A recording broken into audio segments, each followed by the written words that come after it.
Hello everyone, welcome to CSE Core Concepts in the series of Database Management System Made Simple. In this video, I am going to introduce about the database management system as if what do we understand via data. So first of all, let us discuss about data. So basically we define data as the raw facts, that is they have not yet been processed to reveal the meaning. They just give us some values, right? They are just some values. Whereas information is something which is a result of processing the raw data. So when you have some values and when you process those values, when it gives a meaningful information, meaningful result, that is called as an information. Say let's take some example of survey for restaurants. Say for example, you want to survey for you have opened a new restaurant and you want to find out the feedback of the customers as how they are finding this new restaurant. So you can either create questionnaires, okay, and you can send them online or offline questionnaires, and you can record the responses. So the first customer has responded that he has given taste 4 out of 5, hygiene 4, ambience, staff behavior, and value for money. So these are the five fields which you want to have the feedback about your restaurant and the responses you have collected. So as for now, you have collected 3 responses. Now, this is your raw data. Do you understand from this data? Let's say, for example, you could collect 1000 responses. Now, 1000 responses if you collect and they are in this tabular format, then you can just see 1000 numbers. That's it. Okay, so you are not able to find out as if what is the conclusion. So did they like the taste or they didn't? Okay, in that case you have to scroll all the numbers and you have to find out how many of them have given 5, how many of them given 4, and so on. Okay, so basically this is a data, these are some values, but this is a raw data. Understood? Now, how do you get information? How do you extract the information from this raw data? Let's say, for example, poor 0%. Okay, so you have ranked them 1, 2, 3, 4, 5. Okay, so how many of them said 0 for the taste? Okay, so nobody said. So some people have given some good ratings, 2 rating, 10% people have given. So this percentage is giving you some information that 50% people find the taste to be very good, 20% find either it is good or excellent, and only 10% people find it average, right? As far as hygiene is concerned, 40% people think that the hygiene is good, okay, excellent. Ambience, let's say 50% people find out the ambience to be good. Staff behavior is good by 60% people, and value for money by also by 60%. So this is something you realize as an information. So if you are keeping the data in this number form, it is very difficult to infer what is the meaning or what is the data. So better you go for some information. So basically, what is a database? You can say a collection of related data. And what is data actually? Some facts which you know, and they are conveying you some implicit meaning. Understood? That can be recorded. Let's say, for example, your address book. Earlier, we used to have a diary at our home so that we can record all the details, right? Nowadays, that address book is your phone, right? So you have some columns like you can store the name of the person, the telephone number. There can be one number, there can be multiple number, its address. Okay. So this is a simple database software where you have certain columns and you can store the data. And this data, if the address book is very big, okay, very huge, like if you are storing all the details about a for a shop, the customers coming for a retail shop, then you can store it in your hard disk or you can store it in your computer or Microsoft Access, Excel, whatever. So this collection of related data which has some implicit meaning, it is called as a database, right? But and the database can be of any size and complexity. So if I am storing some information about the address book, okay, so I will store only few limited, maybe 50 or 100 people whom I know, right? But if you are storing the details of the customer for a huge marketing store, Okay, so there will be hundreds and lakhs of people. So database can be of any size and complexity. So simple you can keep it. Let's say for example, I can keep it simple like name, address and telephone number. Only three things I am keeping. Or you can add some more columns, let's say the birth date and the anniversary date. That's enough, right? But it can be more complex as if you are storing, suppose, the data of a map. Okay, so every location which you have, so the latitude and the longitude position you are storing. Okay, so database can be as complex as possible or it can be as simple as possible. So list of names and address will contain few hundred records. If you have a large library of a university, okay, so there will be 500,000 entries which are organized under different categories. So library will have different category, different subject books. Okay, each subject books will have different publishers, different authors, different editions. Okay, so this is how you store it. So database of a even greater size and complexity is your retail websites or you can say a social media company. So let's say Facebook. Facebook can have so many records. You can imagine so many people. Now for each people, they are storing the photographs, they are storing data, they are storing the comments, the likes, everything. So that makes the database very, very complex as compared to a simple address book. Facebook has billion of users, okay, which you are storing your posting friends.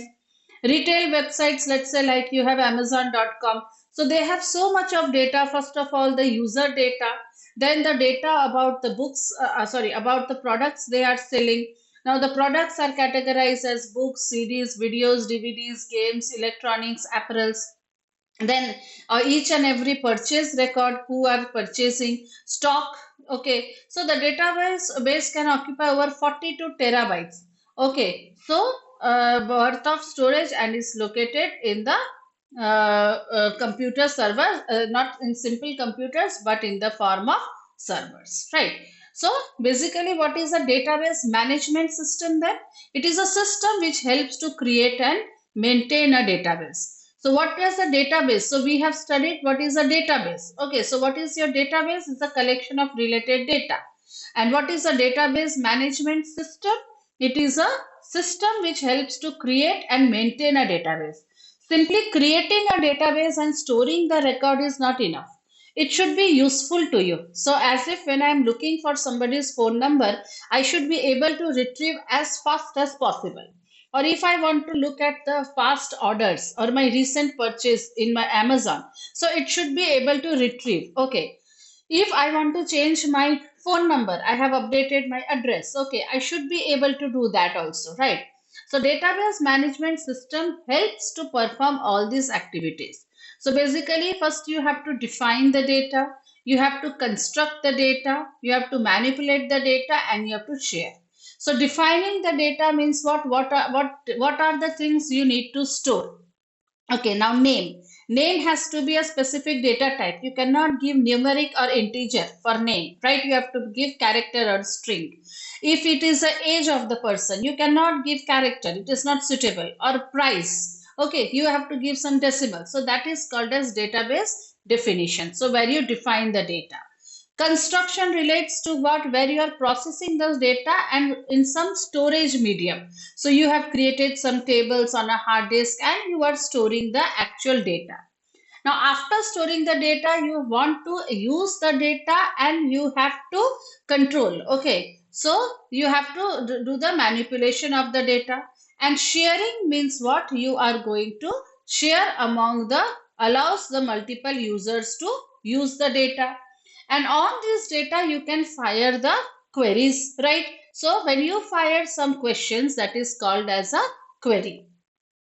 So let's say for example, let us take the example of a university database which maintains information which concerns students, course and grade. A university, okay, so in a university students will come, they are enrolled for various courses and when they give the exam they get some grades. Okay, so when you want to define a data, you have to specify the structure of each file by specifying different types of data. So first of all, you want to store the students data. So for student, what are you going to store? You will store the name of the student, the ID of the student, that is the roll number of the student, which class he is in, BTech, MTech, which semester, and which course. Okay, so whether he has enrolled for MCA or MSCIT or BTech, whatever.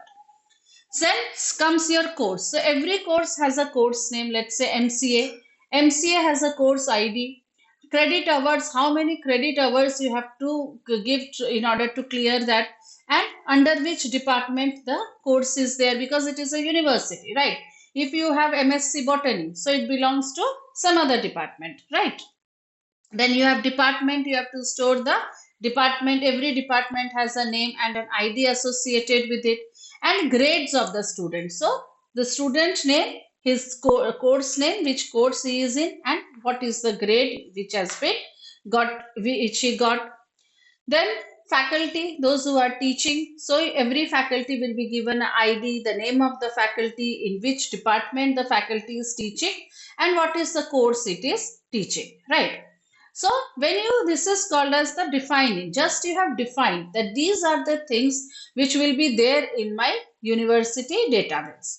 Now, if you want to construct the database, okay, so you are creating proper files for that. Let's say student file. So you will create student file where you are going to store the records of it. Course name in two files you will require, in grades as well as faculty. Okay, faculty is in which course, grades for which course. So most medium size and large database includes many types of records, and they have relationship. See, if you are storing student record, fine. If you are storing course record, fine. But faculty requires course details also, right? Faculty is associated, related with department also. Student is related to course also. Understood? Student is related to the department. So they are interrelated to each other. So student, you are storing, let's say, student name, ID, class, and course name, right? So course has introduction to computer science. Let's say computer course ID, this, credit hours, and department number. See, the student is related to the course here. Similarly, course is related to the department here, right? Department has a department ID and the department name. Grades, a student name, course name, and the grade. So the course is also related to the grades. Understood? So these are the tables which are interrelated. These files are what? Interrelated to each other. Faculty is related to the course as well as to the department. Understood? So this is your constructing a database. Once you have stored all these records in the database, you need to use those records. Okay, simply storing is will not fulfill your purpose.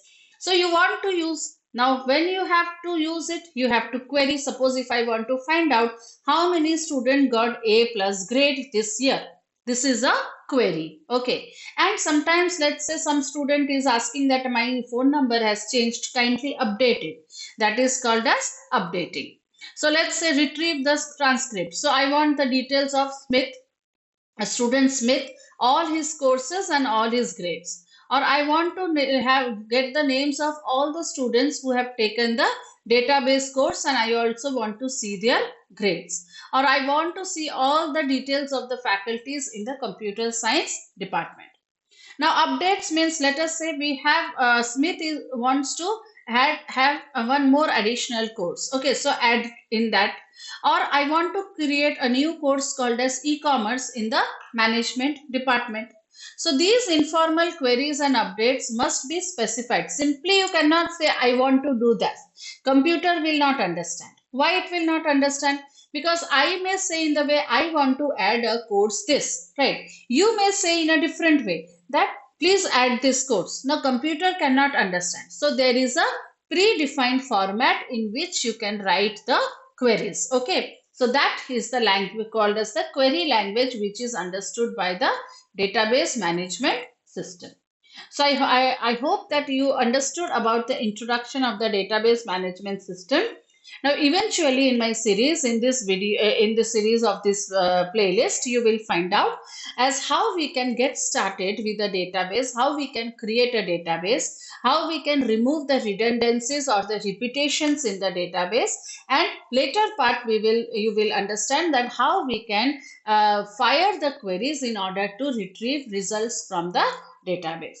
So don't forget to like, share and subscribe to CSC Core Concepts for more such informative videos. Thank you.